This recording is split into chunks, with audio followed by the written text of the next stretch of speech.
designed clean room and biological safety cabinets are employed for this purpose.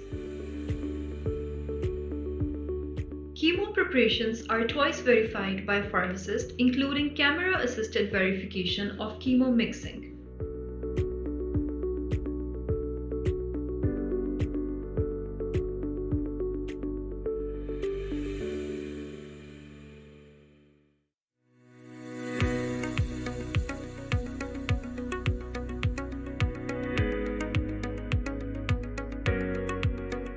On discharge, the patients receive bedside medication supplies along with medical teaching and counseling by the pharmacists.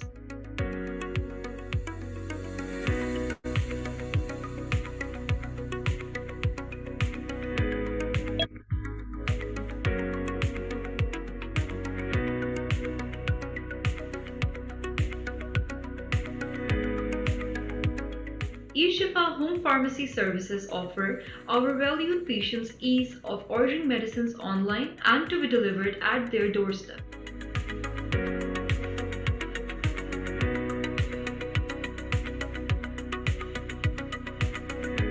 Department of Pharmacy oversees the entire management of surgical item supplies 24/7.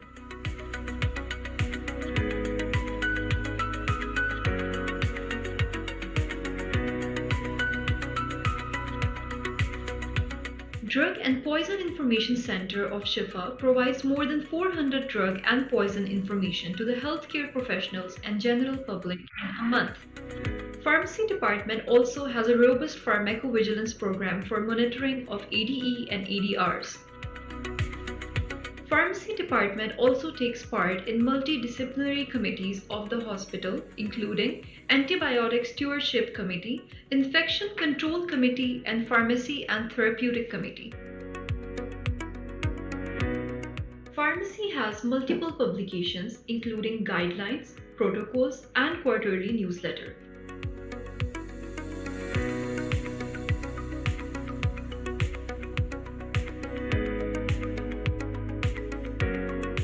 Continuous education is mandatory in the pharmacy department. Pharmacy department regularly performs continuous education activities. CE sessions are held for hospital pharmacy staff as well as online pharmacy lectures for all healthcare professionals of the region. Trainings include a 6-week internship for fresh graduates, clinical rotations of Shifa Tamir Millat University students, and a 1-year postgraduate residency program. The pharmacy residency program is in line with the American Society of Health System Pharmacy (ASHP) accreditation standards for International Pharmacy Practice Residency Programs (IPPRP). Different trainings are also arranged for doctors, nurses, and allied health professionals. Pediatric-only pharmacy in the floor provides services to neonates and pediatric patients.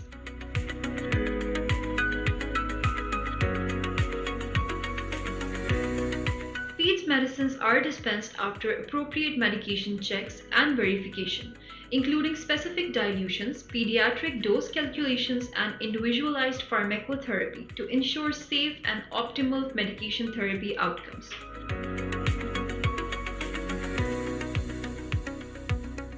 Pharmacy department also oversees the exercise of standard practices of medication storage in all the area where medicines are stored, including nursing units and clinics.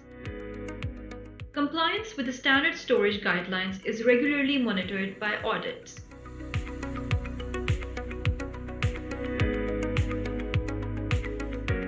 To provide pharmacy services at point of care to patients, pharmacy department has established point of care pharmacy in the neurology, endocrinology, and gynecology department.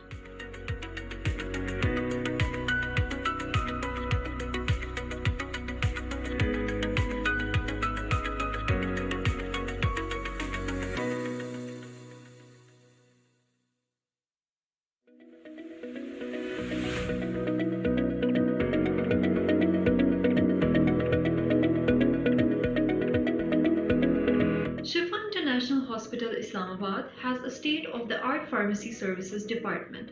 Pharmacy Services Department is striving hard to achieve the best practices which are implemented nationally and internationally to improve the safety of medications. There are a number of satellite pharmacies in the hospital which are dealing with patients. Pharmacy department provides medication services of inpatients, outpatients and home health care. To ensure the safety and quality of medicines, the satellite pharmacies are dedicated towards implementation of medication management and uses guidelines and protocols such as maintaining optimum storage and safety requirements for drugs and supplies, as well as inventory and expiry management. Inpatient pharmacies provide 24 by 7 services to the patients. In the inpatient department, medicines are dispensed as unit dose with appropriate level of medication use and storage.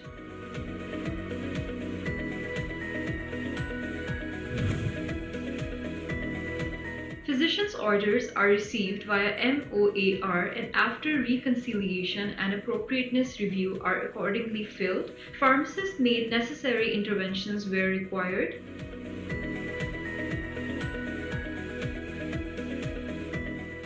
Clinical pharmacists working with other healthcare professionals provide clinical decision support during multidisciplinary clinical rounds to rationalize the use of drugs for the patients. Ambulatory care pharmacies are responsible for dispensing medications to the outpatients under supervision of qualified pharmacists. Appropriateness review of every prescription is performed by the pharmacist as well as patient counseling is done at the time of dispensing. Patient education brochures and demonstration of devices usage are offered by the outpatient pharmacies.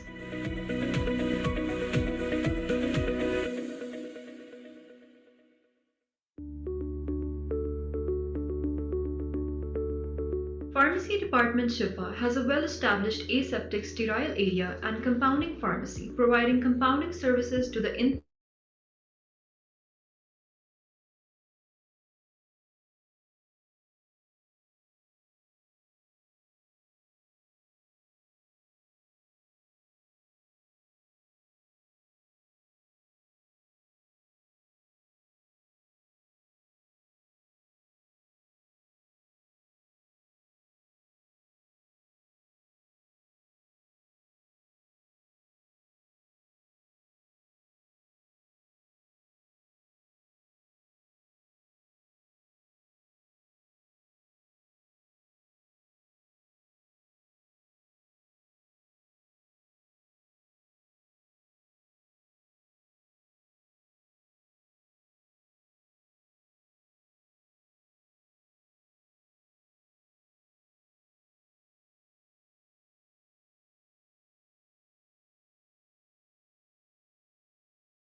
Good afternoon, everyone, and welcome to another exciting C session on enteral and parental nutrition in pediatric patients, organized by Department of Pharmacy Services, Shifa International Hospital.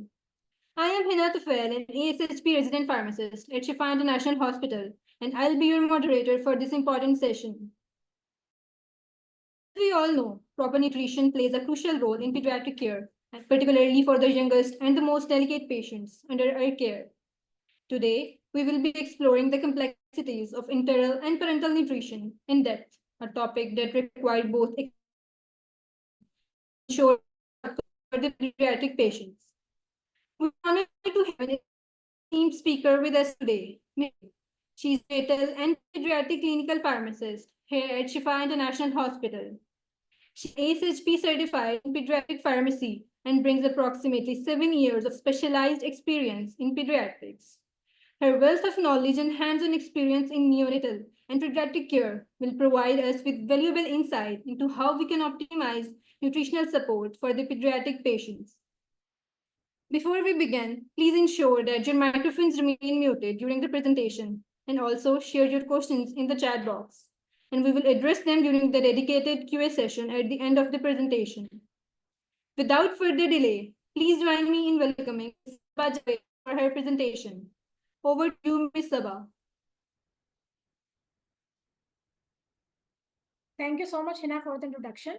So today's topic of my presentation is enteral and parenteral nutrition in pediatrics.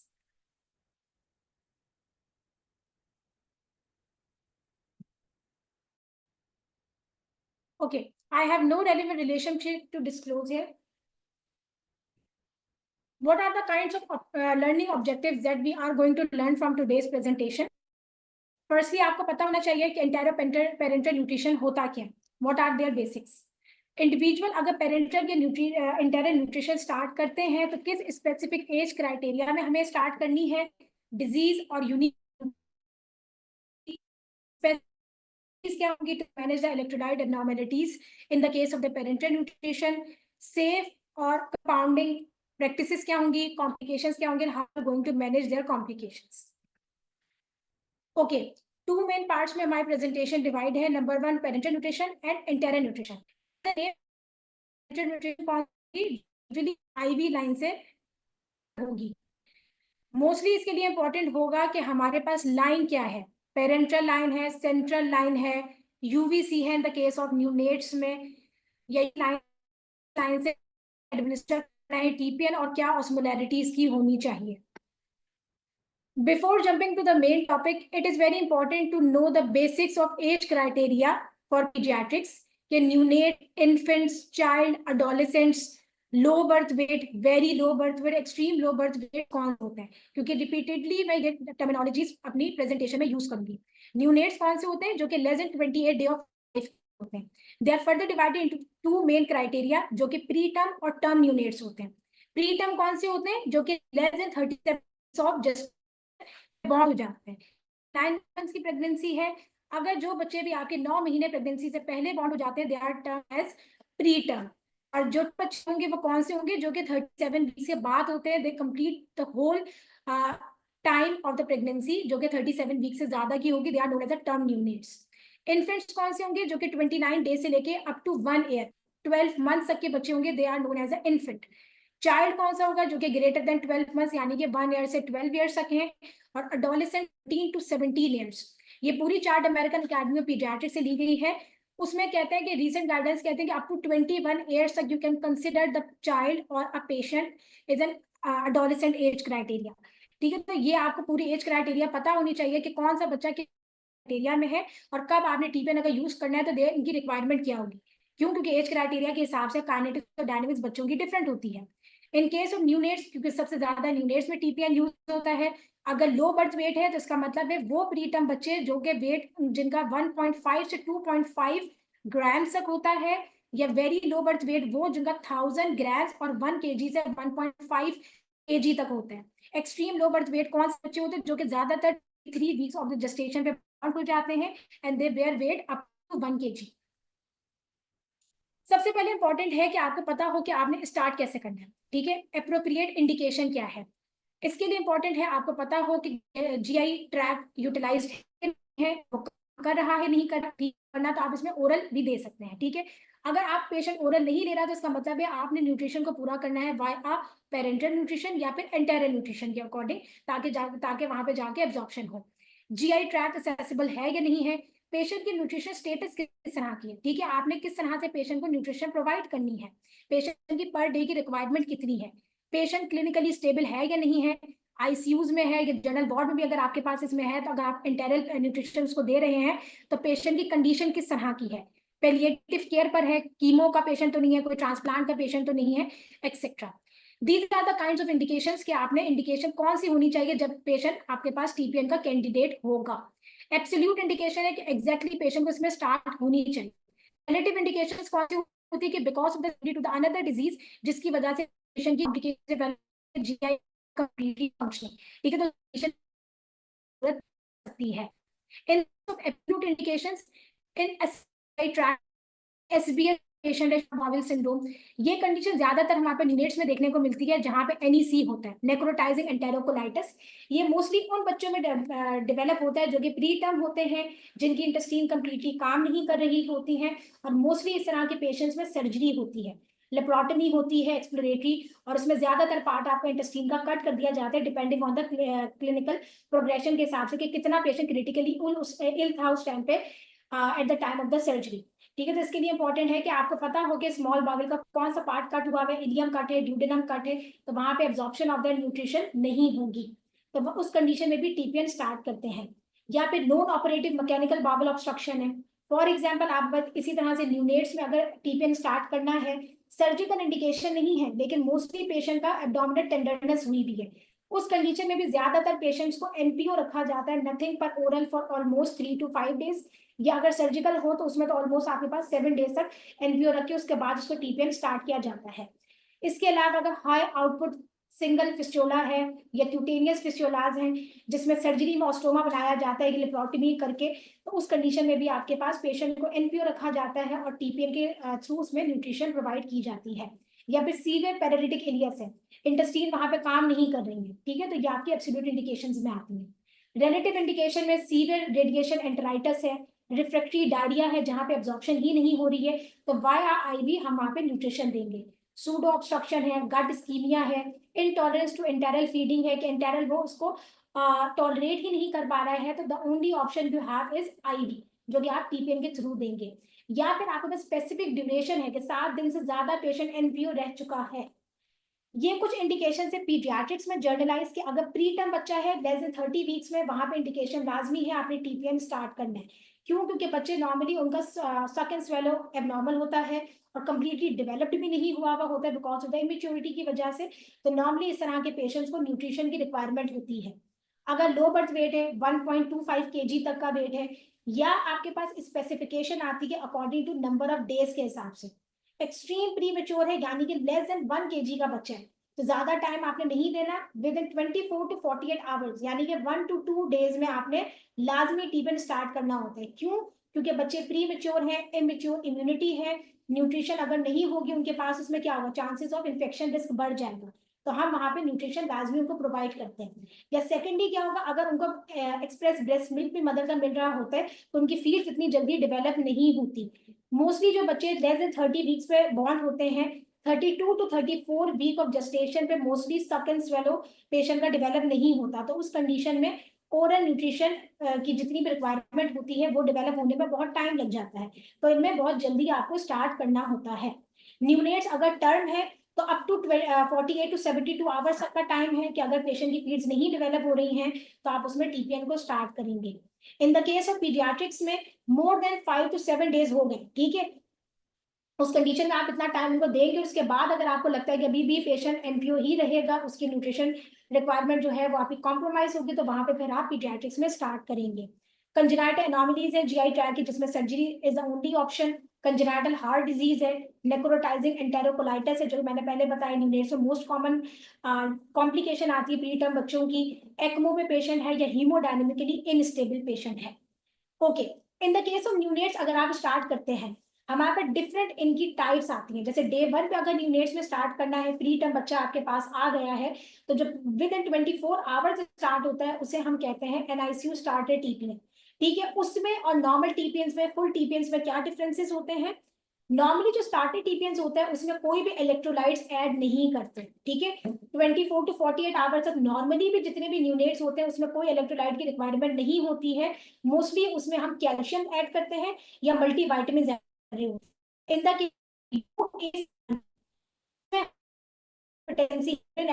लेकिन 24 नहीं है। Next में आप सोच और से कर सकते हैं कि किसी भी इलेक्ट्रोलाइट्स की नीड होती है।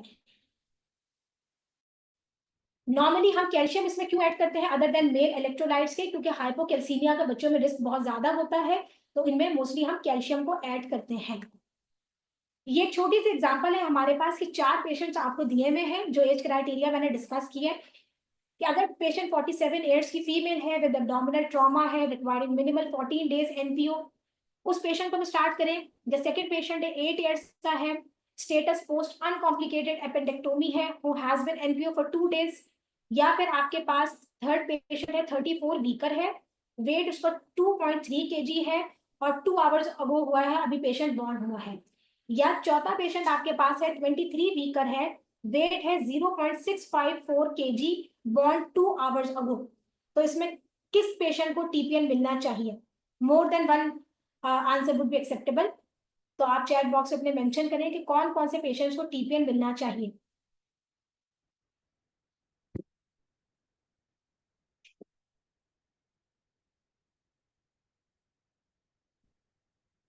थर्ड और फोर्थ को मिलना चाहिए, ठीक है। और इसके अलावा पेशेंट सेकंड को मिलना चाहिए, ओके।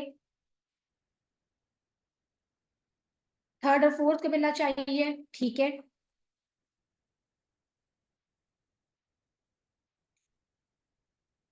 फर्स्ट और फोर्थ पेशेंट को मिलना चाहिए, क्यों? क्योंकि आपके पास फर्स्ट पेशेंट के एब्डोमिनल ट्रॉमा हुआ है, 47 ईयर्स का है, ठीक है। 7 दिन से ज्यादा वो पेशेंट एनपीयू रहेगा। थर्ड और फोर्थ क्यों डायरेक्ट नहीं है? क्योंकि थर्ड आपके पास में प्री टर्म है, ठीक है, लेकिन आपके पास इंपॉर्टेंट क्या था, अभी सिर्फ 2 घंटे उसको बॉन्ड हुए हैं, ठीक है। वेट पेशेंट का अकॉर्डिंग टू द जस्टेशन के हिसाब से वेट उसका अच्छा है, ठीक है। तो इस पेशेंट को आपके पास इसमें अगर कोई कॉम्प्लिकेटेड कंडीशन नहीं है तो उसमें इतना ज्यादा रिकमेंडेड नहीं है। अगर आपके पास कॉम्प्लिकेटेड कंडीशन है, प्रोलॉन्ग लगता है कि एनपीयू रहेगा, तो उस कंडीशन में हम स्टार्ट करने को उसको सोचेंगे। फोर्थ लाजमी उसको मिलना चाहिए, ठीक है, क्योंकि लेस देन 30 वीक्स का है, ठीक है। ये आपका 34 वीक है, आपके पास 30 वीक से ज्यादा है, तो इसमें इतनी ज्यादा पॉसिबिलिटी नहीं है कि इसको स्टार्ट होने की जरूरत है, ओके। अब इंपॉर्टेंट है कि लाइन कौन सी होनी चाहिए, सेंट्रल है कि पेरिफेरल है। ये इंपॉर्टेंट क्यों है? ऑस्मोलैरिटी के लिए, ठीक है, क्योंकि लाइन एक्स्ट्रा विजेट कर जाती है, तो इसके लिए ऑस्मोलैरिटी का मेंटेन करना according to the specific line के हिसाब से बहुत इंपॉर्टेंट है। In the case of the neonates, according to the ESPEN guidelines, ये जितनी भी चीजें मैं आप लोगों को पूरी बताऊंगी, हमारे पास इंटरनेशनल गाइडलाइंस होती हैं, एस्पिन, एस्पगान और एस्पिन। एएसएचपी की भी कुछ गाइडलाइंस है, वहां से भी आपको डेटा मिल सकता है। तो ये सारा हमारे पास गाइडलाइन जो है 2018-22 की, ये वहां से अपडेटेड है। रीसेंट गाइडलाइंस कहती है कि पेरिफेरल लाइन से आप यूनिट्स में 1100 to 1200 मिली ऑस्मोलर पर लीटर से दे सकते हैं, लेकिन नॉर्मली हम 900 से 1000 से ज्यादा हम न्यूनेट्स में भी प्रिफर्ड नहीं करते, ठीक है, क्योंकि लाइन एक्स्ट्रा विजेट कर जाती है, बच्चे छोटे होते हैं, उनके वेन्स भी थिन होती हैं, तो उसमें एक्स्ट्रा विजेशन के चांसेस ज्यादा होते हैं। इन द केस ऑफ पीडियाट्रिक्स या अडल्ट में मैक्सिमम आप पेरिफेरल लाइन से 900 to 1000 मिली ऑस्मोलर पर लीटर से दे सकते हैं, और सेंट्रल में कितना दे सकते हैं? ग्रेटर देन 1000 से आप इसमें सेंट्रल लाइन से दे सकते हैं, okay. These are the osmolarities of parenteral nutrition, जो कि हम डिफरेंट अमाइनो एसिड, डेक्सट्रोज या हम आईवीएफ यूज कर रहे होते हैं। तो ये डिफरेंट ऑस्मोलैरिटीज ही हैं कि कितनी कितनी ऑस्मोलैरिटी आप इसमें ऐड कर सकते हैं। Main components of the TPN क्या होते हैं? जब भी आपने फॉर एग्जांपल एक टोटल पेरेंटल न्यूट्रिशन खुद प्रिस्क्राइब करना है, या आपके पास एक फॉर्म आता है कंपाउंडिंग फार्मेसी में, या आपके पास हॉस्पिटल में आता है, तो उसमें क्या क्या इंपॉर्टेंट पार्ट्स हैं जो कि आपको लाजमी पता होने चाहिए? सबसे इंपॉर्टेंट है फ्रूट्स, एनर्जी कितनी देनी, यानी कि किलो कैलोरीज पर केजी पर डे कितना देना है, क्योंकि यही मेन हमारे पास टारगेट है टीपीएन देने का। मैक्रो न्यूट्रिएंट्स हमें कितने देने हैं, कैसे देने हैं? मैक्रो न्यूट्रिएंट्स आपके होते हैं अमाइनो एसिड, डेक्सट्रोज और लिपिड्स। इलेक्ट्रोलाइट्स आपने कितने देने हैं, कैसे देने हैं? मिनरल्स क्या क्या देने हैं, और आपने माइक्रो न्यूट्रिएंट्स क्या क्या देने हैं? सबसे पहले फ्लूइड और वॉल्यूम रिक्वायरमेंट, ये बहुत इंपॉर्टेंट होता है। जो बच्चे आपके पास 3 kg से कम तक के होते हैं, नॉर्मली जैसे न्यूनेट्स के आते हैं, उनमें पर डे के हिसाब से इनकी फ्लूइड या फीड्स की रिक्वायरमेंट होती है। फॉर एग्जाम्पल एक बच्चा आपके पास इसमें है, टर्म बच्चा है, तो डे 1 पे हम 60 ml से स्टार्ट करेंगे पर केजी पर डे, डे 2 पे 80 ml से करेंगे, इसी तरह से 20 के फ्रैक्शन से उसको इंक्रीज करते जाते हैं। मैक्सिमम आफ्टर डे 5 और डे 6 160 ml पर केजी पर डे तक का मैक्सिमम टारगेट होता है। बल्कि लाजमी नहीं है कोई हार्ड एंड फास्ट रूलिंग है कि आपने 160 ही रखना है। According to patients urine output, according to patients hydration condition के बाद यूरिया आप इसमें साथ साथ देख रहे होते हैं, उसके लिए इंपॉर्टेंट होता है कि उसके हिसाब से हम किसी किसी पेशेंट में वॉल्यूम रिक्वायरमेंट पर डे को हम बढ़ा भी सकते हैं। अगर 3 kg से कम बच्चा है तो आपने इस तरह से कैलकुलेट करना है। 3 kg से ज्यादा वेट है बच्चे का, तो उसमें हॉलीडे सिगार हम मोस्टली पीडियाट्रिक्स में यूज करते हैं, जो कि आपका ml पर आवर का आपको कैलकुलेशन बताता है, उसी के हिसाब से आप 24 आवर्स को कैलकुलेट कर सकते हैं। इसके साथ साथ इंपॉर्टेंट है कि जब भी आप फ्लूइड कैलकुलेट करें, आपको पता हो कि साइड बाय साइड पेशेंट्स को क्या क्या इन्फ्यूजन चल रही हैं। जैसे आईसीयूज में हमारे पास पेशेंट को सेडेटिव चल रहे हैं, पैरालिसिस चल रही है, आयरन ड्रॉप्स चल रहे हैं, मेडिकेशन चल रही हैं, साथ में कोई ब्लड प्रोडक्ट्स तो नहीं जा रहा। ये इंपॉर्टेंट क्यों है? क्योंकि जब आप पर डे की रिक्वायरमेंट निकालेंगे, तो जब आप पूरे दिन की कैलकुलेशन आप करेंगे, वो आपका इस सारी जितनी भी जो साइड बाय साइड चीजें चल रही है, आपको उससे माइनस करना है, ठीक है। हम पेशेंट भी 160 ml पर केजी पर डे से टीपीएन दे रहे हैं, लेकिन side by side blood products भी चल रहे हैं, एफएफपी चल रहे हैं, क्रायो चल रहे हैं, प्लेटलेट जा रहे हैं, मेडिकेशन भी जा रही, तो वो क्या करेगा, ओवरलोड में ले जाएगा पेशेंट को। तो ये इंपॉर्टेंट है कि आपने पर डे की requirement according to drugs, according to blood products और अकॉर्डिंग टू टोटल फ्लूइड के हिसाब से एडजस्ट करनी है। देन इंपॉर्टेंट है कैलोरीज। ये स्पेसिफिक हमारे पास स्टैंडर्ड होती है कि हमें कितनी कैलोरीज एज के हिसाब से देनी होती है। 0 to 1 ईयर तक का बच्चा है, जैसे आपका 28 डेज तक का न्यूनेट्स का आ गया। अब न्यूनेट्स में जैसे मैंने आप लोग को पहले बताया कि प्री टर्म और टर्म है, ठीक है। तो इसमें इंपॉर्टेंट है कि प्री टर्म है तो हमने वहां पे कितनी कैलोरीज देनी है, टर्म है तो हमें कितनी देनी है। अगर बच्चा 1 से 7 साल के एज क्राइटेरिया में आ रहा है तो उसकी रिक्वायरमेंट कितनी है। ये इंपॉर्टेंट क्यों है, क्योंकि जब हम मैक्रो न्यूट्रिएंट्स ऐड करेंगे तो उसके थ्रू में पता लगेगा कि हम पेशेंट की पर रिक्वायरमेंट को पूरा कर भी रहे हैं या नहीं, ठीक है। मैक्रो न्यूट्रिएंट्स पे डेक्सट्रोज, अमाइनो एसिड्स और लिपिड्स हैं। माइक्रो न्यूट्रिएंट्स पे इलेक्ट्रोलाइट्स आते हैं, विटामिन्स आते हैं और ट्रेस एलिमेंट्स आते हैं। जब भी आपने स्टार्ट करना है मैक्रो न्यूट्रिएंट्स के लिए, तो इसके लिए बड़ा इंपॉर्टेंट है कि आपने टारगेट कितना सेट करना है, ठीक है। डिफरेंट एज क्राइटेरिया के डिफरेंट टारगेट्स होते हैं। आगे कुछ स्लाइड्स में एक पूरी प्रॉपर स्लाइड मैंने ऐड की हुई जो कि एस्पेन गाइडलाइंस में है कि अगर स्पेसिफिक ये एज क्राइटेरिया है तो आपने स्टार्ट कितने से करना है, फिर आपने डे बाय डे उसको इंक्रीज कैसे करना है, और अगर आपका टारगेट है तो आप इसको टारगेट को कैसे अचीव करना है। लेकिन इसके लिए इंपॉर्टेंट है कि पेशेंट की असेसमेंट आपको पता हो।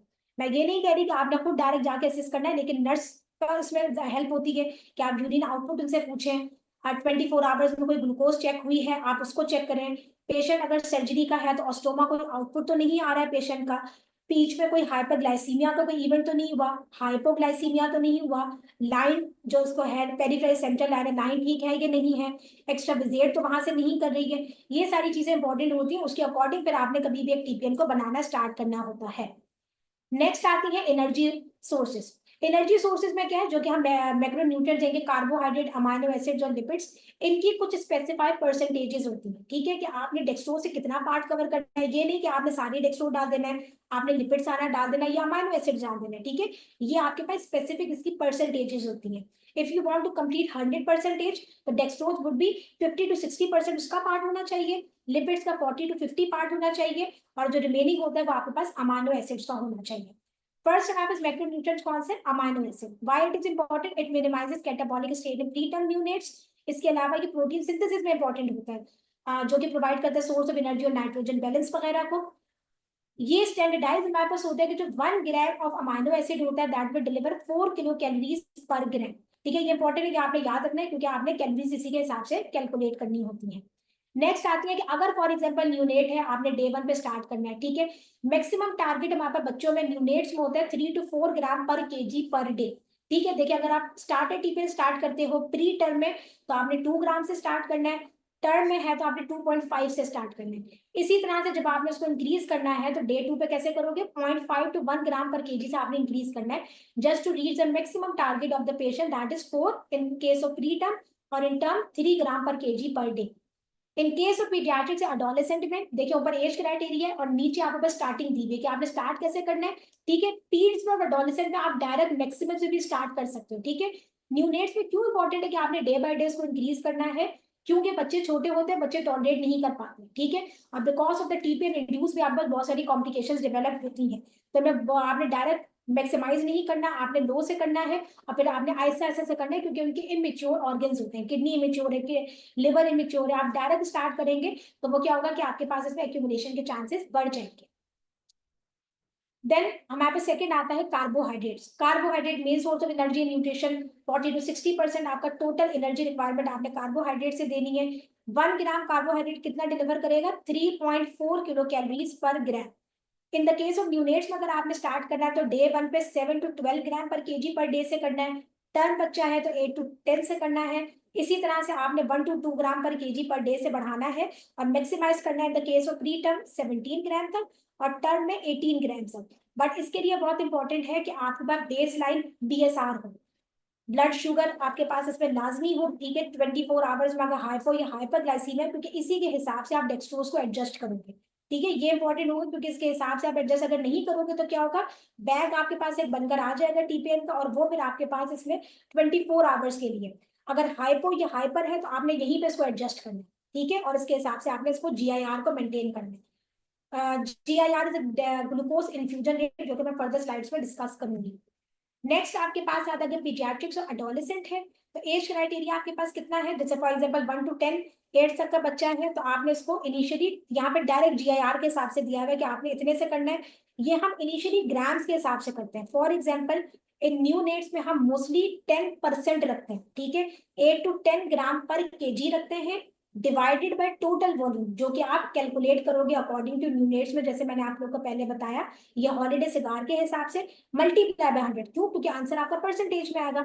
वहां से फिर आप करके फर्दर इसको कैलकुलेट करोगे इन द फॉर्मूला में। ये हमारे पास है ग्लूकोज इन्फ्यूजन रेट। ये इंपॉर्टेंट क्यों है? क्योंकि इससे पता लगेगा how quickly the patient receives a carbohydrate, ठीक है, ये इंपॉर्टेंट है आपके पास इसमें फॉर मेजर ऑर्गन्स फंक्शन के लिए, कार्बोहाइड्रेट आपके इंपॉर्टेंट फॉर द ब्रेन के लिए, ठीक है। तो ये आपके कितना आप कार्बोहाइड्रेट दे रहे हो mg पर kg पर मिनट, तो हम यूजुअली जीआईआर के अकॉर्डिंग इसको कैलकुलेट करते हैं। इन द केस ऑफ न्यूनेट्स में अगर प्री टर्म बच्चा है तो 4 to 8 mg पर kg पर मिनट होता है। मैक्सिमाइज आप इसे कर सकते हो 12 mg पर kg पर मिनट। ये कैसे इंक्रीज करोगे? जितनी आप डेक्सट्रोज डालोगे, कम डालोगे तो आपने जीआईआर कैलकुलेट रखना है कि ये इस रेंज में आ भी रहा है या नहीं आ रहा। तो ये एक तरह की वेरिफिकेशन होती है कि हम प्रॉपर न्यूट्रिशन दे भी रहे हैं या नहीं। अगर हाइपरग्लाइसीमिया है, अगर 250 या 400 से ज्यादा जाता है, तो उसमें आप इंसुलिन को कंसिडर करते हो, ठीक है, और टीपीएन में से भी जीआईआर को कम करते हो। पीडियाट्रिक्स और एडोलेसेंट्स में सेम आपके पास इसमें फॉर्मूला कैलकुलेशन होती है, बस इसकी जो रेंजेस होती है वो थोड़ी डिफरेंट होती है, जो कि मैंने स्लाइड पे पहले मेंशन की है। जीआईआर अगर आपने फॉर एग्जांपल कैलकुलेट करना है तो आप कैसे करोगे? ये फॉर्मूला होता है, वैसे तो ऑनलाइन भी आपको मिल जाता है, लेकिन आपने मैनुअल करना है तो ये सिंपल फॉर्मूला होता है। रेट आपने पहले कैलकुलेट करना है। रेट कैसे निकालोगे? जितना टोटल वॉल्यूम है डिवाइडेड बाय 24 आवर्स, यानी कि ml पर आवर करोगे, मल्टीप्लाई बाय परसेंटेज, जो कि मैंने आपको बताया कि ग्राम से परसेंटेज में कन्वर्जन करनी है, या डायरेक्ट परसेंटेज आप डाल दो, उसको फिर आप करोगे डिनोमिनेटर वेट मल्टीप्लाई बाय 6, जो कि स्टैंडर्ड होता है, ठीक है। तो आप इसके हिसाब से उसको कैलकुलेट कर सकते हो। ओके, ये एक छोटी सी एग्जांपल है, थोड़ी सी ट्रिकी है, ठीक है। 23 वीकर का एक बच्चा है, 0.6 kg वेट है, थर्ड डे ऑफ लाइफ का, ठीक है। ऑब्वियस है कि लेस देन 30 वीकर है तो इसमें टीपीएन इसको स्टार्ट होगा। अब इन्होंने देखिए वॉल्यूम भी दिया हुआ है 140 ml पर kg पर डे। तो अब आप मुझे बताएं कि आप इसका जीआईआर कैसे निकालेंगे? 8.6 ग्राम पर kg पर डे उन्होंने दी हुई है, इसको देना है। ये फॉर्मूला है, सही है। 140 ml मल्टीप्लाई करें वेट से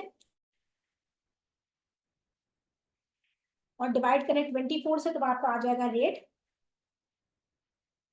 8.6 ग्राम पर केजी पर डे, ठीक है। परसेंटेज क्या है? अब आपने फॉर एग्जांपल निकालनी है, आप जितना ग्राम कितना दिया है 8.6 multiply by 0.6 divided by total volume, जो आपका 140 मल्टीप्लाई बाय वेट से आएगा, multiply by 100।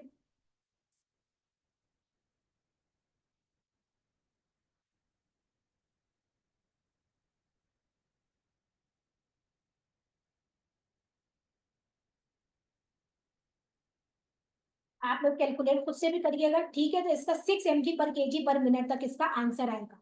Okay, third main component है लिपिड्स। लिपिड्स क्यों इंपॉर्टेंट है? It's another kind of source of energy, जो कि आपके पास इंपॉर्टेंट है और एसेंशियल है for the central nervous system development के लिए।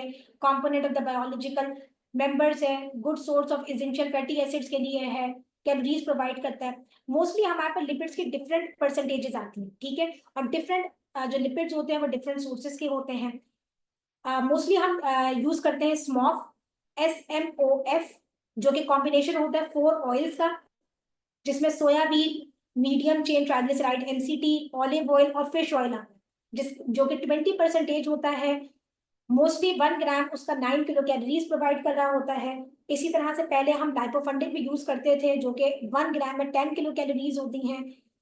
बाहर मुल्कों में ओमीगेविन के नाम से आता है, जो कि हाईएस्ट कंटेनिंग लिपिड कंटेंट है, जिसके 1 ग्राम में 11 किलो कैलोरीज पर केजी 11 कैलोरीज पर केजी पर ml के हिसाब से होता है। इसके अलावा 30 to 35% of total daily calories आप इससे पूरी करते हैं, जो कि आपकी कंप्लीट करते हैं 100% को।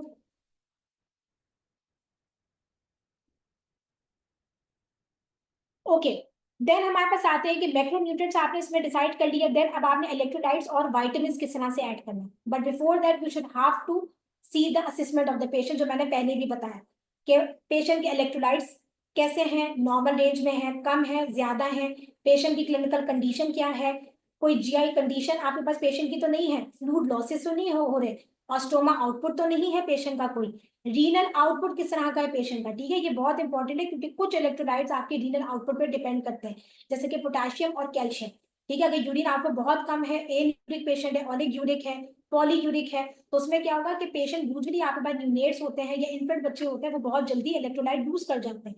तो इसके लिए इंपॉर्टेंट है कि आपको यूरिन आउटपुट इनटेक और आउटपुट पता होना चाहिए। मेडिकेशन प्रोफाइल में कोई ऐसी मेडिकेशन तो नहीं जा रही है जो कि इलेक्ट्रोलाइट इम्बैलेंस करा रही है, और अभी भी आपने वो मेडिकेशन को आपने यूज करते रहना है, तो उस कंडीशन में भी आपको इलेक्ट्रोलाइट जरा अच्छे डालने होते हैं, ताकि जो भी आपके पास इसमें इलेक्ट्रोलाइट है वो ना ज्यादा हो ना ज्यादा बहुत कम हो। न्यूट्रिशन स्टेटस किस तरह की पेशेंट की, कोई रीफीडिंग सिंड्रोम तो नहीं है, पेशेंट का वेट बढ़ भी रहा है या नहीं बढ़ रहा, ठीक है, ये भी इंपॉर्टेंट चीज है कि आप जो टीपीएन दे रहे हो आप प्रॉपर कैलोरीज सही उसको दे रहे हो, 2 से 3 दिन में उसका जब रीवेट करवाते हैं तो पेशेंट का, क्योंकि वेट के ही अकॉर्डिंग आप न्यूट्रिशन को वो करोगे कि न्यूट्रिशन रिक्वायरमेंट कितनी है, वेट पे क्या असर आ रहा है, ठीक है, ये इंपॉर्टेंट है ताकि आपको कंफर्मेशन हो कि जो आप टीपीएन दे रहे हो वो आप सही दे रहे हो। कोई पास मेडिकल या सर्जिकल हिस्ट्री तो नहीं है। ये नॉर्मल हमारे पास इलेक्ट्रोलाइट्स की रेंजेस है, ठीक है। In the case of the neonates में अगर आपने सोडियम देना है तो आपने कितना देना है, ठीक है, नॉर्मल 2 to 5 MEQ पर केजी पर डे होता है, बट ये डिपेंड करता है कि आपके पास इसमें लास्ट लेवल्स कितने हैं, उसके हिसाब से आप इसमें एडजस्ट करते हैं। अगर आपने क्लोराइड सोडियम क्लोराइड की फॉर्म में देना है, सोडियम एसिटेट की फॉर्म में देना है, ठीक है, कैल्शियम देना है, फॉस्फोरस देना है, मैग्नीशियम देना है, तो ये अकॉर्डिंग टू लैब वैल्यूज के हिसाब से डिपेंड करता है। डिफरेंट हमारे पास इसमें फॉर्म्स अवेलेबल होती हैं, सोडियम आपको क्लोराइड में भी होता है, एसिटेट में भी होता है, फॉस्फेट में भी होता है, ठीक है, तो इसके हिसाब से आपको देखना होता है कि फॉर एग्जांपल एक पेशेंट को आपने पोटेशियम फॉस्फेट देना है, ठीक है, जो कि मैं फर्दर स्लाइड में भी डिस्कस करूंगी कि अगर फॉस्फेट आपने इसमें रिप्लेस करना है तो साथ पोटेशियम भी है, ठीक है, तो आपको दोनों की कॉम्पोजिशन पता होनी चाहिए। फॉस्फेट अगर 1 मिलीमोल है तो how many MEQs of potassium it will deliver, ठीक है, तो ये चीज आपको पता होनी चाहिए। अब इलेक्ट्रोलाइट जब आपने डालना है, सबसे इंपॉर्टेंट है कि रीनल फंक्शन, जो मैंने आपको पहले बताया, ओबेसिटी तो नहीं है पेशेंट को, कोई चाइल्ड ओबेसिटी तो नहीं है, वेट बेस्ड डोजिंग तो कहीं आपने नहीं वहां पे करनी, इलेक्ट्रोलाइट्स आपने एडजस्ट करने हैं, एक्यूट या कोई क्रॉनिक कंडीशन है जिसमें इलेक्ट्रोलाइट लूज ही हो जाएंगे, ठीक है, तो आपने इसमें लाजमी इस कंडीशन को देखना है। नंबर 1 है आपके पास सोडियम। सोडियम क्या है, इट इज इंपॉर्टेंट इलेक्ट्रोलाइट जो कि आपके पास इंपॉर्टेंट है just to maintain the serum and urine osmolarity के लिए होता है, एक्स्ट्रा सेलुलर फ्लूइड वॉल्यूम को मेजर करने में इंपॉर्टेंट होता है। इसके अलावा कुछ कंडीशंस होती है जिसमें सोडियम आपस में बहुत ज्यादा होता है बहुत कम होता है, ठीक है, उसके अकॉर्डिंगली आपने फिर उसमें टीपीएम में सोडियम को एडजस्ट करना है। In the case of severe hyponatraemia तो आप इसमें जैसे टीपीएम में भी हाइपरटोनिक सलाइन का यूज कर रहे होते हैं, या फिर आप इसको पर डे की रिक्वायरमेंट के हिसाब से अगर ज्यादा आपको सोडियम की रिक्वायरमेंट लग रही है तो फिर आप उसको सेपरेटली उसको इन्फ्यूज करोगे। टीपीएम में कितनी है सोडियम की रिक्वायरमेंट, 2 to 5 MEQ पर KG per day. Specific condition में किसी किसी में होता है कि जैसे आरटीए का पेशेंट है, रीनल ट्यूबुलर एसिडोसिस, जहां पे अगर हाइपोनेट्रीमिया बहुत सीवियर हो रहा है, सूडो हाइपोथायरॉइडिज्म का पेशेंट है, वहां पे आपको सोडियम की रिक्वायरमेंट थोड़ी ज्यादा होती है, तो उस कंडीशन में हम स्पेसिफाई कर सकते हैं, वरना अगर इससे ज्यादा रिक्वायरमेंट है तो फिर आप अलग से इन्फ्यूज करेंगे। अगर आपने इसमें सॉल्ट ऐड करना है, सोडियम आपने एसिटेट करना है या सोडियम क्लोराइड करना है, तो आपने कंडीशन देखनी है, एबीजी से अकॉर्डिंग देखना है कि अगर आपके पास जैसे मेटाबॉलिक एसिडोसिस है तो आप उसमें एसिटेट ऐड करेंगे, ठीक है, क्लोराइड नहीं करेंगे। एसिटेट क्या होगा, बॉडी में जाके लिवर के थ्रू कन्वर्ट हो जाएगा टू द बायकार्ब, डायरेक्ट में बायकार्ब नहीं करेंगे मेटाबॉलिक एसिडोसिस को करेक्ट करने के लिए, ठीक है, टीपीएम में, क्योंकि वो कंपैटिबल नहीं होता। इन the case of metabolic alkalosis है तो आप उसमें क्लोराइड ऐड करेंगे, आप उसमें एसिटेट को ऐड नहीं करेंगे। पोटेशियम अनदर इंपॉर्टेंट इलेक्ट्रोलाइट है, ठीक है, अगर पेशेंट आपका कोई रीनल फेलियर के साथ है, जीआई लॉसेस हो रहे हैं, तो वहां पे पोटेशियम का बहुत ख्याल रखना होता है, ठीक है, क्योंकि हाइपो और हाइपरकेलेमिया के चांसेस बढ़ जाते हैं और आपने वहां पे पोटेशियम को अप्रोप्रिएटली आपने रिप्लेस कराना होता है। इंस्टेंट ऑफ दैट अगर पेशेंट का फॉर एग्जाम्पल हमारे पास हर एज क्राइटेरिया जो मैंने फर्स्ट स्लाइड में डिस्कस किया था, न्यूनेट इन्फेंट पीड्स सब जो एज क्राइटेरिया इनकी जो नॉर्मल लेवल्स होते हैं लैब्स के वो डिफरेंट होते हैं। फॉर एग्जांपल अडल्ट्स में पोटेशियम 3.5 से 4.5 तक कंसीडर करते हैं, न्यूनेट्स में आप नॉर्मली 3.5 से 5.5 तक भी आप नॉर्मल कंसीडर कर रहे हो, तो वहां पे भी आप डी पोटैश नहीं करते, ठीक है। अगर आपके पास इसमें फॉर एग्जाम्पल एक बच्चा है, उसका आपके पास इसमें लेवल 3.5 से आप इसमें 4.5 तक या 5.7 तक अगर आप नॉर्मल कंसीडर कर रहे हो, अगर लेवल्स आपके लैब में इस रेंज में आते हैं, फॉर एग्जांपल लेस देन 0.5 से 1 MEQ पर केजी पर डे तक आ रहे हैं, आपने लाजमी देखना है कि पेशेंट की कोई ऐसी कंडीशन तो नहीं है जिसमें पोटेशियम आपके पास इसमें आप अगर उसको रिप्लेस करवाएंगे तो उसका पेशेंट पे एडवर्स इफेक्ट आएगा, ठीक है। हाइपरकेलेमिया तो नहीं है कि आपने पोटेशियम वहां पे ज्यादा नहीं देना है, ठीक है, कोई ऐसी मेडिकेशन तो आपके पास यूज नहीं हो रही है, एस ARBs यूज हो रही है जो कि हाइपरकेलेमिया इंक्रीज करवाती है, 1 to 2 के दरमियान आ रहा है तो वहां पे आप नॉर्मल मेंटेनेंस डोज उसको देंगे। अगर 2 mg पर kg पर डे से अगर आप इसमें डोज ऐड कर रहे हो पोटेशियम की, तो आपने इसमें देखना है कि पेशेंट डायरिया का तो नहीं है, मेल एब्जॉर्प्शन तो नहीं है जहां पे ऑलरेडी पोटेशियम बहुत ज्यादा लूज हो जाएगा, या कोई ऐसी मेडिकेशन है जो कि कंटिन्यूसली पोटेशियम को लॉस करती रहती है, जैसे एम्फोटेरिसिन बी हो गई, बीटा एगोनिस्ट हो गया, सैल्ब्यूटामॉल नेबुलाइजेशन हो गई, इंसुलिन हो गए, हाइपोमैग्नीसीमिया हो गया, तो उस कंडीशन में आपने लाजमी देखना है कि आपने अगर पोटेशियम ऐड करना है जरा अपर रेंज में रखना है। नेक्स्ट हमारे पास है फॉस्फेट। फॉस्फेट अनदर इंपॉर्टेंट आपके पास इलेक्ट्रोलाइट है। जब भी आपने रिप्लेस करना है तो आपने लाजमी देखना है कि अगर 1 मिलीमोल आप रिप्लेस कर रहे हैं तो it will deliver 1.5 mEq potassium साथ में दे रहे हैं। सेम पोटेशियम की तरह कि अगर आपके पास इसमें नॉर्मल लेवल्स बच्चों में 4 to 6 मिलीमोल पर केजी पर डेसीलीटर के सॉरी होते हैं, अगर आपके पास इसमें लेवल्स बहुत कम आते हैं, ठीक है, तो आपने चेक करना है कि साथ में कोई कोमॉर्बिडिटी तो पेशेंट को नहीं है, कोई ऐसी मेडिकेशन तो नहीं चलिए जो कि हाइपर फॉस्फेटीमिया करवा सकती है, तो उसके हिसाब से आपने इसके लेवल्स को एडजस्ट करना है। नेक्स्ट इंपॉर्टेंट है हमारे पास मैग्नीशियम। मैग्नीशियम अगेन आपके पास जीआई कोई लॉसेस तो नहीं हो रहे, कोई रीनल लॉसेस तो नहीं हो रहे, पोटेशियम हाइपोकेलीमिया तो नहीं है, उस कंडीशन में भी हाइपोमैग्नीसीमिया होता है। इंपॉर्टेंट आपके पास मैग्नीशियम कैल्शियम होमोस्टैसिस को मेंटेन करने के लिए भी होता है, ठीक है। इसके लिए भी इंपॉर्टेंट है कि अगर आपके पास इसमें 0.3 to 0.5 mEq पर केजी पर डे तक की मैक्सिमम रेंज होती है मैग्नीशियम की, जो कि हम टीपीएन से रिप्लेस कर सकते हैं। अगर आप इतनी रेंज रख रहे हैं तो आपको कोमॉर्बिडिटीज पता होनी चाहिए और साथ में मेडिकेशंस भी पता होनी चाहिए जो कि हाइपो या हाइपर फॉस्फेटीमिया करवाती हैं। देन अदर एडिटिव्स, कौन कौन से एडिटिव्स अब हमने ऐड करने हैं। मल्टीविटामिन यूजुअली पीडियाट्रिक्स के टीपीएन के डिफरेंट होते हैं। पीडियाट्रिक्स के टीपीएन वाले जो विटामिन होते हैं वो अडल्ट में यूज कर सकते हैं, मोस्टली अडल्ट वाले हम पीड्स में यूज नहीं करते, ठीक है, क्योंकि उनकी आरटीए पर डे की जो डेली रिक्वायरमेंट होती है वो डिफरेंट होती है, ठीक है। तो मोस्टली हम अपनी प्रैक्टिस में या तो मल्टीबायोन का यूज कर रहे होते हैं जिसमें सारे मल्टीविटामिन होते हैं एक्सेप्ट विटामिन डी और विटामिन ई। इसके अलावा हम ज्यादातर न्यूरोबियन भी यूज कर रहे होते हैं, that's a combination of 3 basic B complex B1 B6 B12 trace elements में जो पीडियाट्रिक्स वाले स्पेसिफिक मल्टीविटामिन होते हैं उसमें कॉपर, मैग्नीज, जिंक, क्रोमियम और सेलेनियम भी होता है। कॉपर और मैग्नीज हेपाटिकली मेटाबोलाइज होता है, अगर हेपाटिक इंपेयरमेंट होती है तो उस कंडीशन में हम ये नहीं देते, ठीक है, या डोज कम कर देते हैं। इसी तरह से जो रिमेनिंग है वो रीनली मेटाबोलाइज होते हैं। न्यूनेटल नीड्स में ज्यादातर जो मैं नेक्स्ट स्लाइड में डिस्कस करूंगी कि कंपैटिबिलिटी इश्यूज बहुत ज्यादा होते हैं, ठीक है, तो उनकी कंपैटिबिलिटी के लिए भी पोटेशियम फॉस्फेट इनकम्पैटिबिलिटी को भी प्रिवेंट करने के लिए कुछ एडिशनल चीजें इसमें ऐड की जाती है just to maintain the stability और कंप्लायंस को इम्प्रूव करने के लिए, जिसमें एल सिस्टीन, कार्निटीन और हेपरिन वगैरह होते हैं। हेपरिन और विटामिन की उस कंडीशन में यूज करते हैं बच्चों में ज्यादातर अगर कोगुलेशन प्रोफाइल डी रेंज हो, ठीक है, आईएनआर बहुत ज्यादा हाई है, कोगुलोपैथी हुई भी है, प्लेटलेट काउंट बहुत कम है, एक्टिव ब्लीड हो रही है, बहुत प्रोलॉन्ग टीपीएल में जहाँ पे लाइन पेटेंसी इंपॉर्टेंट है, पेशेंट की यूएसी लाइन है, तो उस कंडीशन में हम ज्यादातर हेपरिन को यूज कर रहे होते हैं। कुछ स्पेसिफिक कंडीशन में हम H2 ब्लॉकर्स वगैरह भी देते हैं, ठीक है। इसके अलावा इंसुलिन दे रहे होते हैं टीपीएन में, इसकी भी कंपैटिबिलिटी अच्छी होती है क्योंकि ये आपके पास मेंटेन करते हैं ग्लूकोज लेवल्स को। आयरन डेक्सट्रान क्योंकि प्रोलॉन्ग 10 से 14 दिन पे अगर टीपीएन पेशेंट को चल रहा होता है तो वहां पे टीपीएन इंड्यूस एनीमिया भी डेवलप होता है, और सिर्फ आयरन डेक्सट्रान फॉर्म ऐसी फॉर्म है जो कि कंपैटिबल है विद द लिपिड्स फॉर्म जो कि आप इसमें यूज कर रहे होते हैं, ठीक है। बाकी जो फेरिक कार्बोक्सी मिथाइल सेलुलोज होते हैं वो सारे आपके पास में इनकम्पैटिबल होते हैं, उनके साथ कभी भी आप टीपीएन साथ में नहीं दे सकते, ठीक है, वो इनकम्पैटिबिलिटी कॉज करवा देगा। अब इंपॉर्टेंट है, सारी चीजें हमने कर ली, ठीक है। मॉनिटरिंग पैरामीटर्स क्या क्या होंगे, हमें कैसे पता चलेगा कि हमने इलेक्ट्रोलाइट्स कब रिपीट करवाने। इन केस ऑफ इलेक्ट्रोलाइट्स यूजुअली अगर आपने जब इनिशिएट कराया है पेशेंट क्लिनिकली एबनॉर्मल है या फिर आपकी क्लिनिकली हीमोडायनामिकली इनस्टेबल आपके पास है तो उसमें मोस्टली आप बार रोजाना कराते हैं, ठीक है।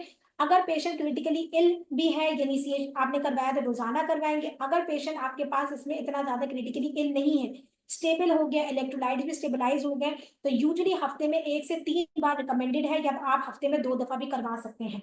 ग्लूकोज आपने डेली करवानी है, ठीक है, क्योंकि उसी के अकॉर्डिंग आपने उसमें डेक्सट्रोज को ऐड करना है। इसी तरह से अगर triglycerides and liver function test है वो वीकली लाजमी होने चाहिए, ठीक है। ये इंपॉर्टेंट क्यों है, क्योंकि इसी के हिसाब से आप एडजस्टमेंट करेंगे।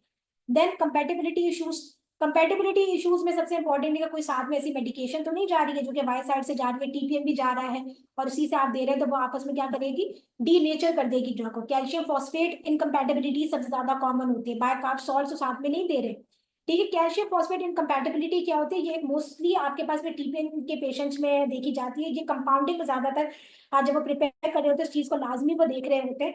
नॉर्मली इसका एक स्पेसिफिक रेशियो होता है, कैल्शियम इंटू फॉस्फोरस, ठीक है, 1.7:1 का रेशियो होता है। ये रेशियो आपने लाजमी मेंटेन करना होता है, ठीक है।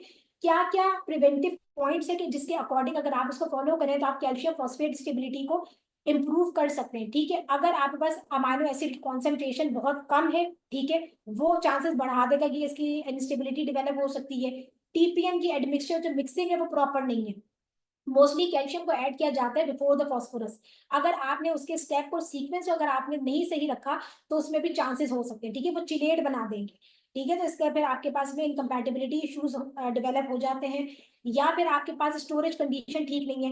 नीचे कुछ अमाइनो एसिड्स मैंने ब्रांड्स मेंशन किए हैं जो कि ज्यादातर पीडियाट्रिक स्पेसिफिक होते हैं, जिनकी स्पेसिफिक एक स्टैंडर्डाइज अमाइनो एसिड की कॉन्सेंट्रेशन होती है जो कि ना सिर्फ आपके पास में एग्जैक्टली सेम होती है to the plasma concentration of paediatrics, इसके अलावा ये आपके पास कैल्शियम फॉस्फेट स्टेबिलिटी को भी कम कराती है। देन टीपीएन रिलेटेड कॉम्प्लिकेशन क्या क्या होती है। सबसे इंपॉर्टेंट लाइन है तो वहां पे जाहिर सी बात है क्लेप्सी इन्फेक्शन सबसे ज्यादा कॉमन हो सकते हैं, ठीक है। They are related to the line या कैथेटर एसोसिएटेड होते हैं। रिलेटेड टू मेटाबॉलिक कॉम्प्लिकेशंस में देखें तो ज्यादातर ऑक्लूजन थ्रोम्बोटिक चांसेस हो सकते हैं कॉम्प्लिकेशन के, extravasation, metabolic bone diseases, hepatobiliary complications. Flexi में अगर आप देखें तो इन्फेक्शन ज्यादातर उन पेशेंट्स में डेवलप होते हैं जो कि प्रोलॉन्ग टीपीएन पे होते हैं, या टीपीएन स्टार्ट हुए 24 to 40 आवर्स हुए हैं और पेशेंट को कोई नया फीवर स्पाइक हुआ है, सीआरपी सीबीसी काउंट्स आप बार डीरेंज्ड हो गया, ठीक है। तो वहां पे हो सकता है कि आपने जो लाइन यूज की है जहां से भी स्टार्ट हुआ है, it may be the source, ठीक है। कौन से माइक्रो ऑर्गेनिज्म सबसे ज्यादा कॉमन होते हैं इस कंडीशन में, ग्राम पॉजिटिव, कॉग्लेस नेगेटिव और staphylococcal and gram negative bacteria. Mostly antibiotics आपके पास ऐसे पेशेंट को यूज होती है जहां पे लाइन को रिटेन करते हैं, वरना प्रेफरेबल है कि आप लाइन को रिमूव कर दें, ठीक है, आप सोर्स को रिमूव कर दें, ठीक है। या फिर अगर आपने लाइन रिटेन रखनी है, क्रिटिकली इल पेशेंट है, लाइन बहुत मुश्किलों से हुई है, तो you can use it for at least 10 to 14 days, ठीक है। नेक्स्ट आपके पास इंपॉर्टेंट है थ्रोम्बोटिक ऑक्लूजन। अगर थ्रोम्बोटिक ऑक्लूजन हो जाती है तो इस कंडीशन में क्या करेंगे, ज्यादातर एल्टीप्लेज देते हैं, टीपीए देते हैं, जो कि आपके पास लाइन जो ऑक्लूड होता है उसको रिमूव कर देता है। बट अगेन वहां पे आपने इसमें ख्याल रखना है, बहुत छोटे बच्चे होते हैं ना, वहां पे ब्लीडिंग के चांसेस भी बढ़ जाते हैं। कैथेटर रिलेटेड थ्रोम्बोसिस है तो वहां पे एंटीकोगुलेशन में ज्यादातर एनॉक्सापेरिन दे रहे होते हैं सबक्यूटेनियसली, या फिर आपका अनफ्रैक्शनेटेड हेपरिन भी दे रहे होते हैं। एक्स्ट्राविजेशन अगर ब्रेकेज हो जाती है तो उसके लिए इंपॉर्टेंट है कि प्रॉपर पोजीशनिंग कैथेटर की पता हो, ठीक है, वो प्रॉपर आपने पोजीशनिंग इसकी करनी है। कोई कैथेटर ब्रेकेज तो नहीं है, लाइन एक्स्ट्राविजेट तो नहीं कर रही है। मेटाबॉलिक कॉम्प्लिकेशंस अनदर इंपॉर्टेंट आपके पास होता है, क्योंकि ज्यादातर पेशेंट 7 to 10 डेज टीपीएन पे होते हैं, उनमें ज्यादातर विटामिन डी डेफिशिएंसी, कैल्शियम की डेफिशिएंसीज होती हैं। तो इसके लिए इंपॉर्टेंट है कि आप एएलपी, पैराथायरॉइड फंक्शंस और विटामिन डी लेवल्स करवाएं, ताकि अगर बिल्कुल भी आपको लगता है कि विटामिन डी की डेफिशिएंसी हो रही है तो you can also add vitamin D in TPNs. Hepatobiliary complications बहुत इंपॉर्टेंट और मोस्ट कॉमनली टीपीएन के पेशेंट्स में होती है। ये भी उन पेशेंट्स में डेवलप होती है जो कि 10 से 14 दिन से ज्यादा टीपीएन पर है, गट काम नहीं कर रही है, ठीक है, गट बिल्कुल भी फंक्शनल नहीं है, तो वहां पे TPN associated high bilirubin increase हो जाते हैं, एएलटी इंक्रीज होता है, डायरेक्ट बिली 2 mg पर डेसीलीटर से ज्यादा हो जाता है। तो उस कंडीशन में क्या करते हैं कि या तो फिर आप टीपीएन को होल्ड कराते हैं, या सेकंड आपके पास क्या है कि आप वो लिपिड्स फॉर्मुलेशन देते हैं जिसमें सोयाबीन ना हो, ठीक है, ये सबसे ज्यादा इंक्रीज करवाता है कोलेस्टेसिस के रिस्क को, ठीक है। या जो मैंने आपको स्मॉग बताया या फिश ऑयल बेस बताया, वो ज्यादातर आपके पास इसमें टीपीएन एसोसिएटेड कॉम्प्लिकेशंस को रिड्यूस कराते हैं, ठीक है, उनके चांसेस नहीं होते कि वो कोलेस्टेसिस करना है। या फिर ursodeoxycholic एसिड देते हैं 10 to 15 mg पर kg पर dose Q8 RD for 3 to 5 days तक के लिए। ये चार्ट है एज पर रिकमेंडेड, ठीक है, कि न्यूनेट्स और पीडियाट्रिक्स है, तो ये पूरी एक ही जगह पर है कि आपने अमाइनो एसिड लिपिड्स कैसे स्टार्ट करने हैं, इलेक्ट्रोलाइट्स कैसे देने हैं, मल्टीविटामिन आपने किस तरह से स्टार्ट करनी है। सेकंड पार्ट है enteral nutrition. Enteral nutrition as a name indicate, इसे ट्यूब फीडिंग भी कहते हैं, जो कि लिक्विड न्यूट्रिशन को पेशेंट्स को देती है बाय अ नोज, और वो डायरेक्टली आपके पास इसमें अटैच करते हैं, यहाँ पे स्टमक में या फिर स्मॉल इंटेस्टाइन में। सारे पेशेंट यूज कर सकते हैं, ठीक है, कोई स्पेसिफिकेशन नहीं है कि न्यूनेट्स में ये इफेक्टिव नहीं है, इन्फेंट्स में नहीं है, चिल्ड्रन में नहीं है। लाजमी नहीं है कि ये पेशेंट आपका लाजमी हॉस्पिटल में होना चाहिए, ठीक है, कि आप उसको इंटायर न्यूट्रिशन दें, you can discharge them at home, और सिंपल वो घर पे भी जाके ट्यूब फीडिंग करवा सकते हैं। क्या क्या इंडिकेशंस हैं जिसमें आप ईएन या इंटायर न्यूट्रिशन यूज करवा सकते हैं। डिसऑर्डर ऑफ ओरल फीडिंग्स हैं, क्रिटिकल इलनेस है, एब्नॉर्मल सकिंग और स्वेलो है, कि टीपीएन पे था पेशेंट, अब आपने उसको स्विच करना है ऐसे ऐसे इंटायर न्यूट्रिशन पर। ठीक है, आपने एनजी से देना है, एनजे पे देना है, क्योंकि आपने सारी उम्र तो बच्चे को हॉस्पिटल में नहीं रखना, तो आप just to develop their feeding habit आप उसको एंटेरियर न्यूट्रिशन पे लेके आते हैं। ठीक है, पहले टोटल पेरेंटल पे रखते हैं, फिर आप उसको टेपर करते हैं एंटेरियर न्यूट्रिशन पे, फिर उसके हिसाब से फिर आप उसको टेपर डाउन करके फुल फीड्स पे उसको पूरा मैनेज करके फिर पेशेंट को डिस्चार्ज करते हैं। या डिसऑर्डर्स ऑफ डाइजेशन या एब्जॉर्प्शन है, डिसमोटिलिटी है, पैनक्रेटाइटिस है, सिस्टिक फाइब्रोसिस है, इंक्रीज न्यूट्रिशन या मेटाबॉलिक रिक्वायरमेंट्स है पेशेंट की, जैसे सिस्टिक फाइब्रोसिस में ज्यादातर पेशेंट एनजी या एनजे पे जा रहे होते हैं। कंजेनाइटल हार्ट डिजीज का पेशेंट तो नहीं है, कोई ऐसी कंडीशन है जहां पे entire nutrition is the only source. Crohn's disease के पेशेंट आते हैं आईबीडी के, इनबॉर्न एरर ऑफ मेटाबॉलिज्म है, कीटोजेनिक डाइट है एपिलेप्सी के पेशेंट्स में। अब आपके पास मेथड ऑफ एडमिनिस्ट्रेशन क्या क्या होंगे? ठीक है, आपने आईवी से तो स्विच कर दिया एंटायर न्यूट्रिशन पे, तो आप कौन कौन से मेथड यूज कर सकते हैं? या तो आप ट्यूब के थ्रू इसको पेशेंट को दे सकते हैं, बोलस फीडिंग के थ्रू दे सकते हैं, या कंटिन्यूअस फीडिंग के थ्रू दे सकते हैं।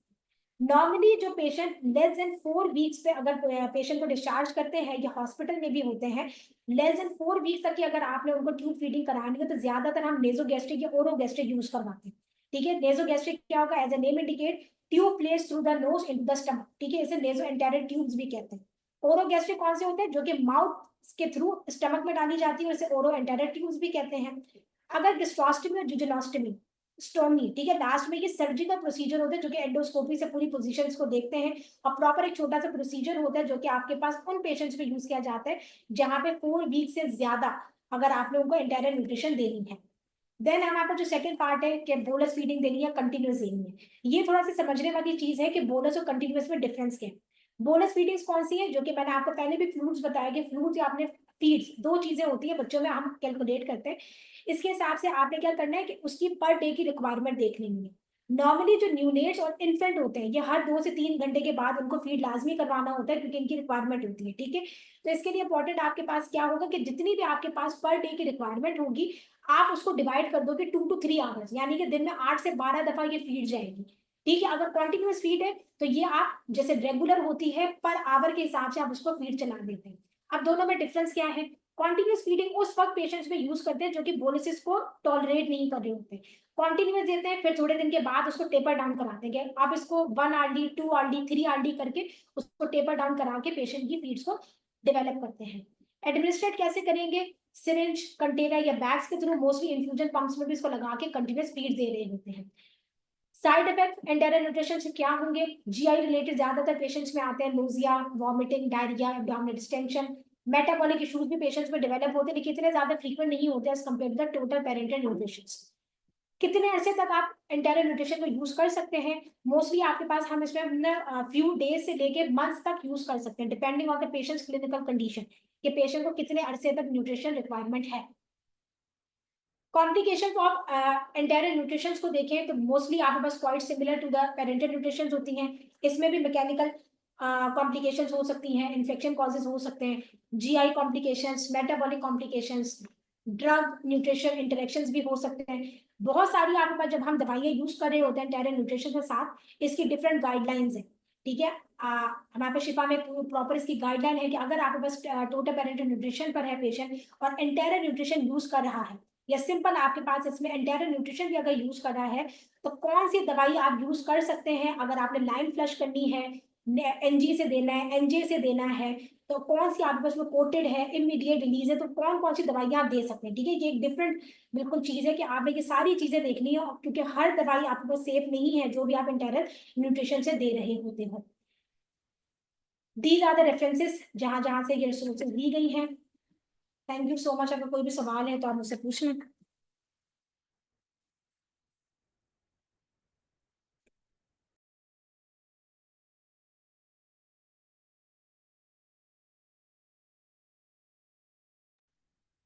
Thank you so much, Ms. Sabha, for that comprehensive and insightful presentation. The importance of understanding the nutritional needs of pediatric patients cannot be overstated, and you have certainly given us a lot to think about.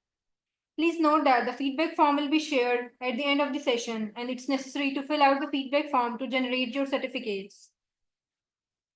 Now we move toward the question and answer sessions. First question is, why vitamin D or vitamin E is not used?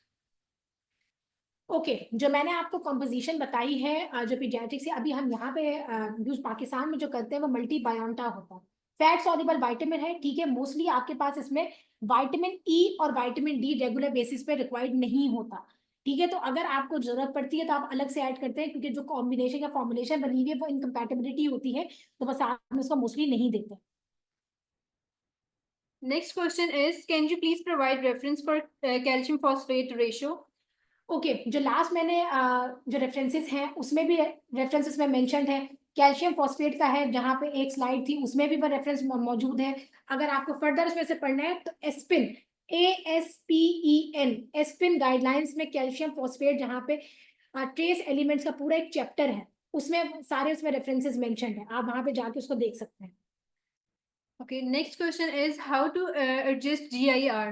Okay देखिए normal मैंने आप लोगों को बताया age criteria के हिसाब से कि कितनी रेंजेस होती है, मैं इसको एक दफा पीछे भी दिखा देती हूँ।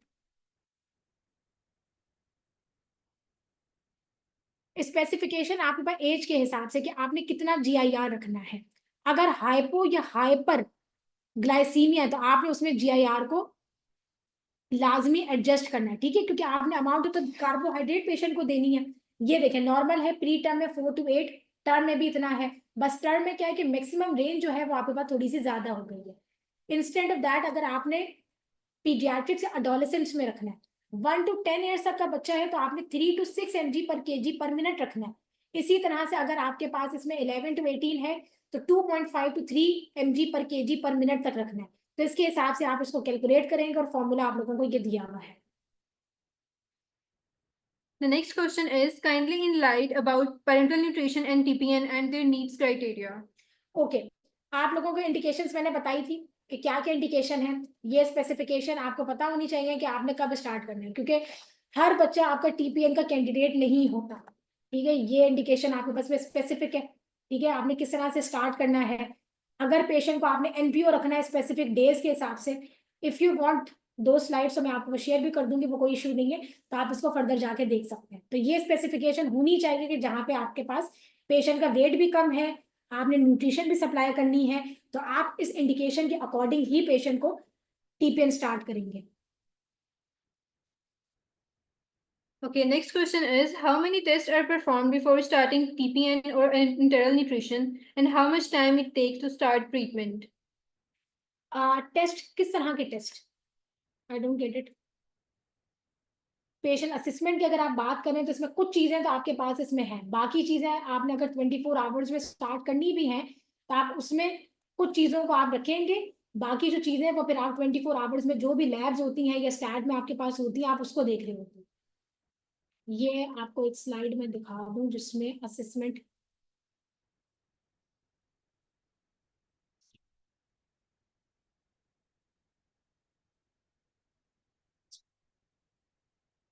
Okay, last question is, can I add aminovel in TPN instead of aminolibam? Okay हमारे पे डिफरेंट परसेंटेजेस आती है। नॉर्मली जो पीडियाट्रिक्स न्यूनेट्स और अडोलेसेंट्स में हम यूज करते हैं वो 5% यूज करते हैं, जितने ज्यादा आपके पास परसेंटेजेस बढ़ेंगे उसका इफेक्ट भी कैल्शियम फॉस्फेट स्टेबिलिटी पर आता है, ठीक है। तो बच्चों में ज्यादातर हम लो परसेंटेज अमाइनो एसिड यूज कर रहे होते हैं। Okay, thank you so much, Ms. Sabah, for taking the time to share your expertise with us today, and thank you to all the participants for joining us. And we look forward to see you at our upcoming events. Let's continue working together to provide the best possible care for our patients. Have a great day ahead, everyone. Allah Hafiz.